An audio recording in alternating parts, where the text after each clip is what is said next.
It's officially October baseball, and we're coming off a winning day. Let's talk some more seed. What's going on, everyone? Welcome back in to another episode for Just a Bet Outside. I am your host, Steven, and we are back to talk game 2 of the wild card round.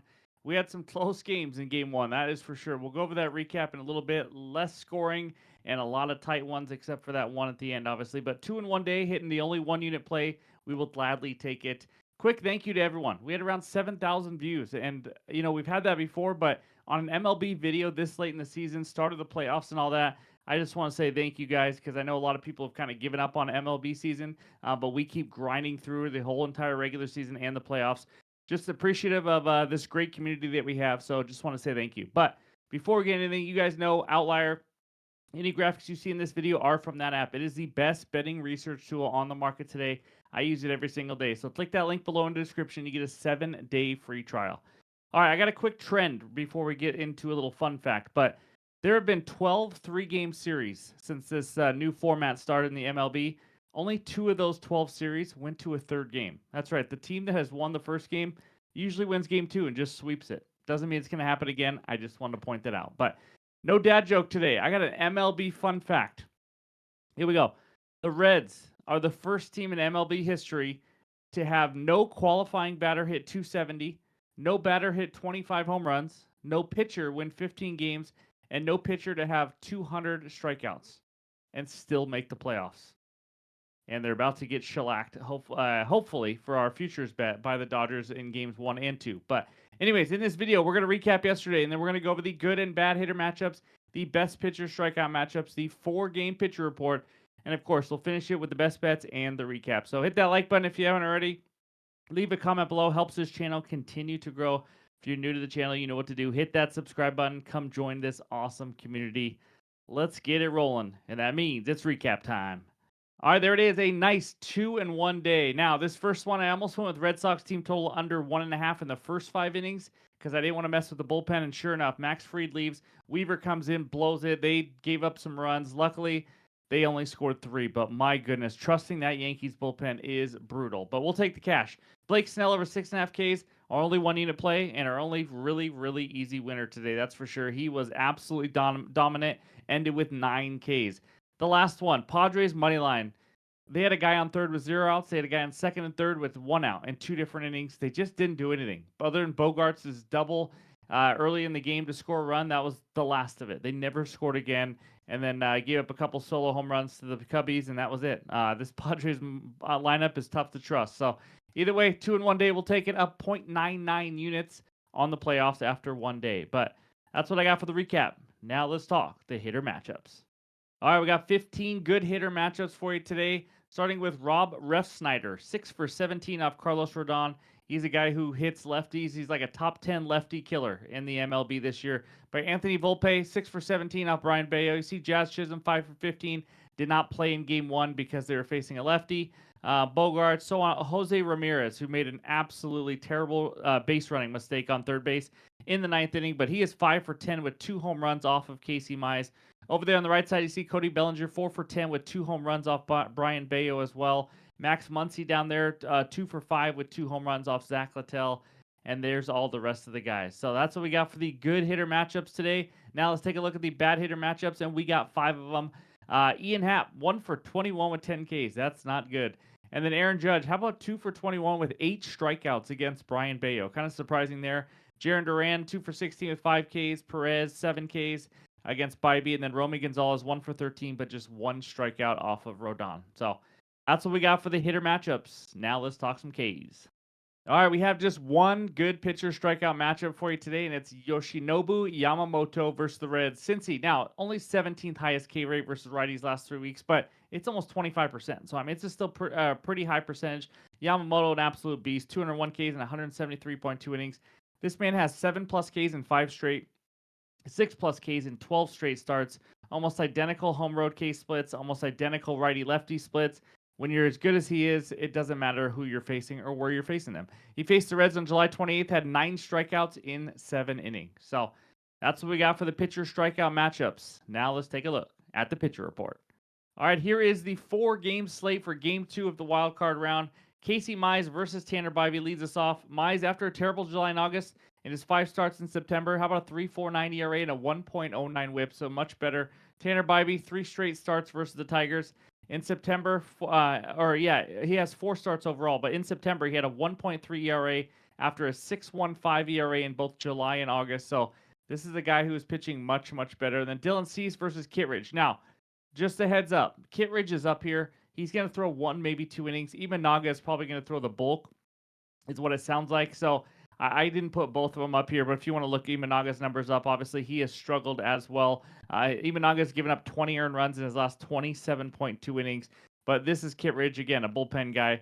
And then Brian Bayo versus Carlos Rodon. Bayo had 3 straight months of under a 3 ERA. In September, how about a 5.4?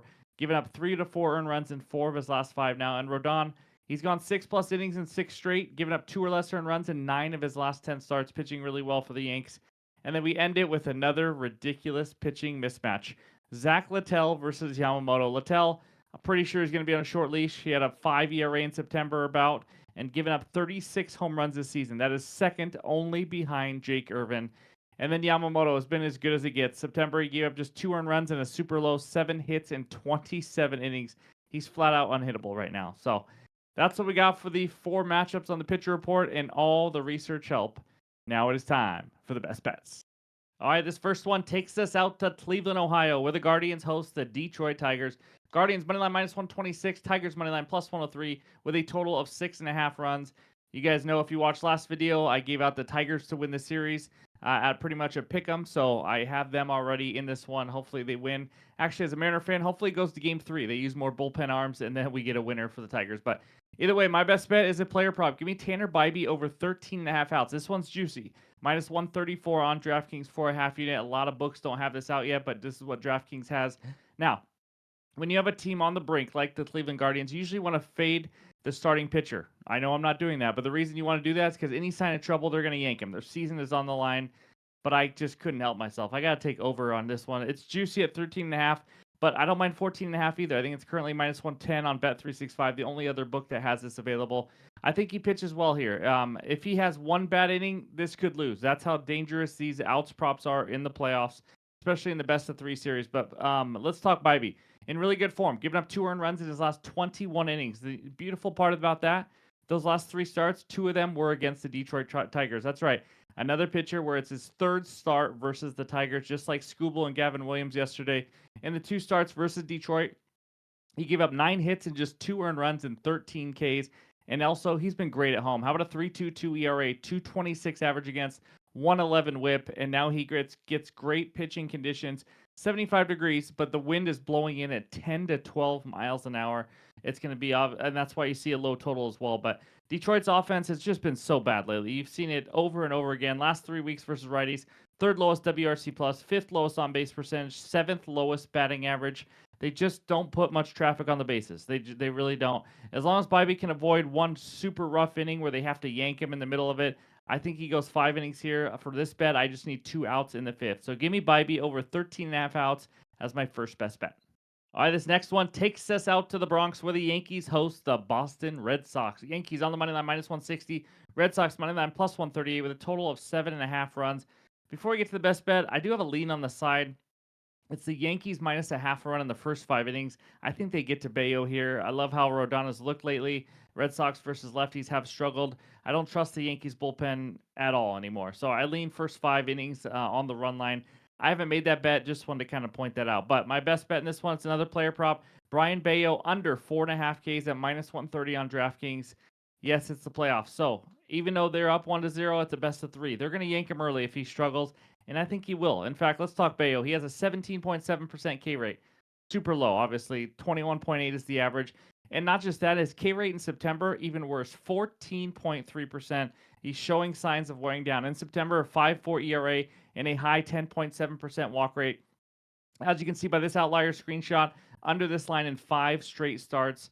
And that was with a much longer leash. So, I mean, again, this is not a guy who's been crossing it even in the regular season. Red Sox bullpen completely fresh. They went right from the lefty, Garrett Crochet, to Aroldis Chapman. Absolute dream way of winning Game 1. So now they got a lot of arms ready to go. I don't see him lasting very long. Even if he does, go 5, even into the 6, there's a chance we get under 4.5 Ks because his swing and miss stuff just isn't there right now. Like I said, 14% K rate. That's really low. Yankees offense, I know they're a high strikeout team. I get it. Third highest K rate versus righties last 3 weeks, 28.7%. But this is not just some team. They are familiar with Brian Bayo. They saw him twice in the last month and a half. August 22nd, Brian Bayo barely went over this at 5 Ks. It took him 7 innings to do that, though. I don't see 7 innings here. And so on September 13th, the more recent one, Brian Bayo had 4 Ks in 5 innings. Overall, this is the 4th time the Yankees are seeing him, and he's also in the worst form he's been all season long. So with the Yankees season on the line, I expect better ABs. We should get a better lineup now that we don't have a lefty on the mound. Ben Rice, Jazz Chisholm should both be in there. Ben Rice has a really low K rate versus righties. You saw in the hitter matchups, Volpe, Jazz, Bellinger, Grisham, Caballero, all hitting him well, combined 22 for 60 off of him as well. So I'm counting on Cora to go to the pen early in this one if he starts to struggle, and I do think he will struggle a little bit. So give me Bayo under 4.5 Ks as my second best bet.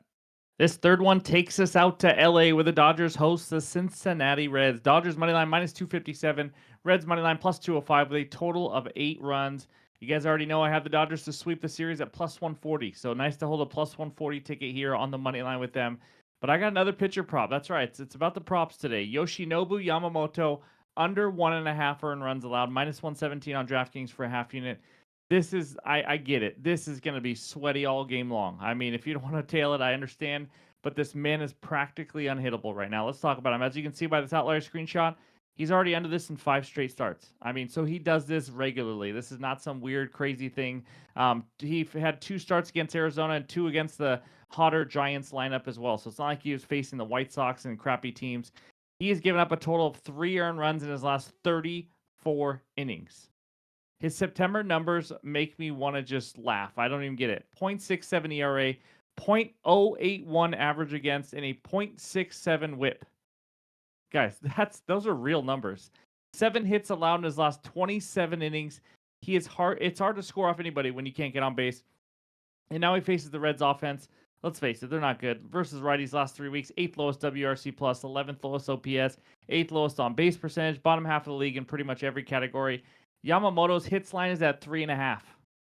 You know why? Because the books don't expect him to get hit at all. As long as we don't get any, crazy 2 back-to-back solo home runs and nobody else gets a hit, I think we should be okay. Because again, if there's errors and things like that, this is all on the earned runs. So another sweaty under, but give me Imanaga under 1.5 earned runs allowed. That is my third and final best bet on the video. Thank you guys for watching. Before we get out of here, let's check out the recap. All right, there it is. My 3 best bets. Tanner Bybee over 13.5 outs, minus 134 for a half unit. Brian Bayo under 4.5 Ks, minus 130 for a half unit. Yet, couple juicy plays there. And then Yamamoto under 1.5 earned runs allowed at minus 117 for a half unit.